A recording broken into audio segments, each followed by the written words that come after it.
కేంద్ర ఆరోగ్య శాఖ కార్యదర్శి రాజేష్ భూషణ్ మీడియాతో మాట్లాడుతున్నారు. లైవ్ చూద్దాం. To address the ideal proportion is 70% RT-PCR tests and 30% rapid antigen tests, because we believe that both tests are important. Rapid antigen tests have their value particularly as a screening test in areas which are densely populated and in those areas which are showing recent cluster of new cases. So once they are used as a screening test, those who test negative in those rapid antigen tests have to be mandatorily subjected to RT-PCR. The weekly positivity rate you will see is very high, 24.66%. And this is when the RT-PCR tests are relatively low. So we have reason to believe that if RT-PCR tests proportion goes up, then the positivity may show a corresponding increase. And this is not something which is specific to Maharashtra. This is something to all such states where RT-PCR percentages are low. So this is Chhattisgarh. You will see that in the mid-February, they were reporting hardly 200 cases. But today, it is 11,504 cases. So that's the average, how it has changed. The average test per million have increased but have not kept pace with the change in cases. And the average daily RT-PCR share is roughly 28 to 30%. So this is again an instance where a ramping up of RT-PCR abilities or test capacities is needed. We have through ICMR offered to the states that they could, if they so desire, make use of mobile testing labs. These technologies have been perfected, developed within the country, and there are multiple private players who are offering such mobile tests at a very cost-effective rates. RT-PCR machines have also been put on the government e-marketplace, which is GEM, so that procurement could be easier and could take lesser time. Weekly positivity in case of Chhattisgarh is increasing from 1.5%, it has increased to 27.95, almost 28%. So this is another cause for concern. If we look at Uttar Pradesh, you will find that from average 89 cases a day, it has increased to 10,000 cases a day. The average test per million are also increasing, but as I told you is the case with other states, the rate of change of cases and rate of change of test per million have to keep pace with each other, which is not the case here. The average daily RT-PCR tests are around 45 to 44%, so they also need to be ramped up. The weekly positivity is below 5, 4.84, but it is showing a rising trend.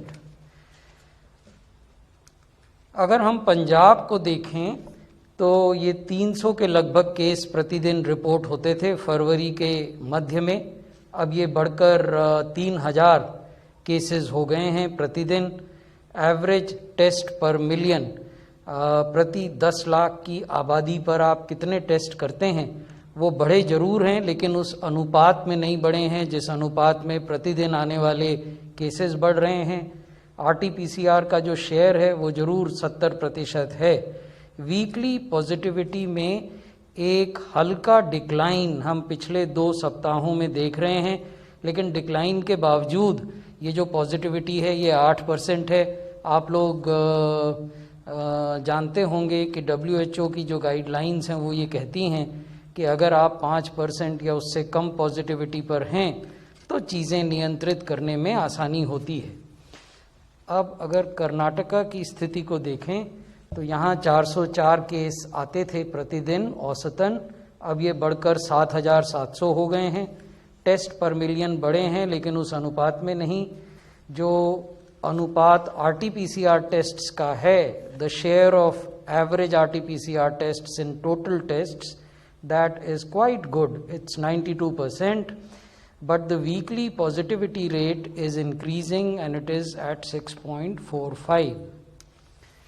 If we look at Gujarat, from 275 cases per week in mid-February, they have increased to 4,500 cases in the recent week. Test per million have increased substantially from 267 to 1574, but they need to be increased further. If we look at the share of RT-PCR, it is still hovering around 48 to 50%, needs to go up. Weekly positivity had declined in mid-March, but is again climbing up. It is less than 5%, but at 4.5, it is showing a upward trend. If we look at Madhya Pradesh, from 267 cases on an average every day, ये बढ़कर 4,900 हो गए हैं. इनके average test पर million 441 हैं. इनको और बढ़ाने की आवश्यकता है.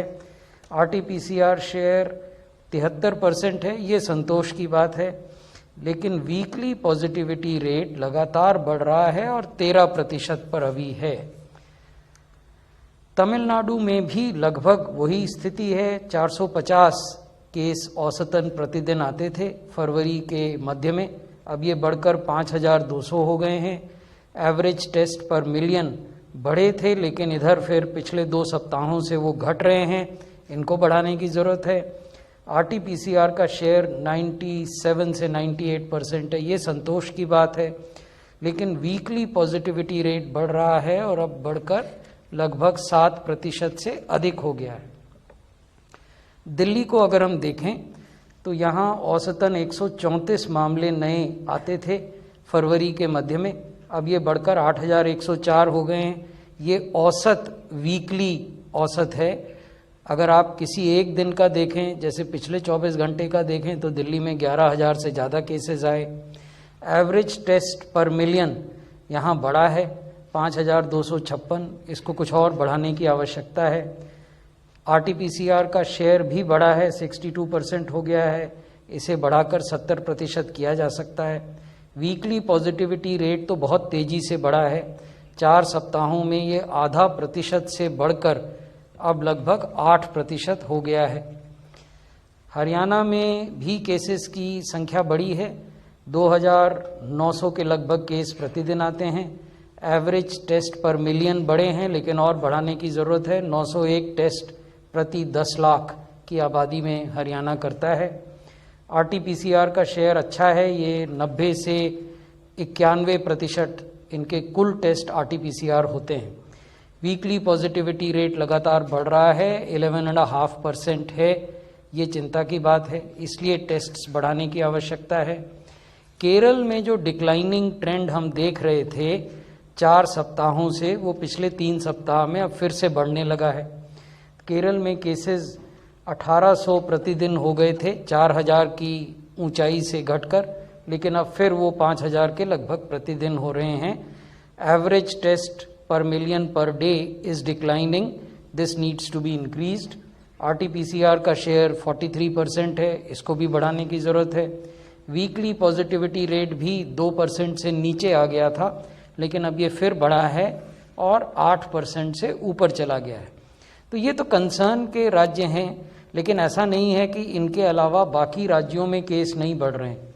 तो केस जहाँ भी बढ़ते हैं वहाँ हम test, track, treat, Covid appropriate behaviour और वैक्सीनेशन, इन 5 बिंदुओं पर कार्रवाई करने की सलाह राज्यों को देते हैं.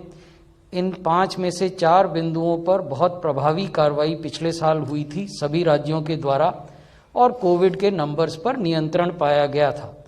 हमारा बार बार राज्यों को यही परामर्श है कि कोई कारण नहीं है कि इस स्ट्रैटेजी को पुनः अगर हम एफिशिएंटली इम्प्लीमेंट करते हैं तो इसके सकारात्मक परिणाम, पॉजिटिव रिजल्ट्स हमें देखने को न मिलें. अब कुछ बात वैक्सीनेशन के बारे में. आज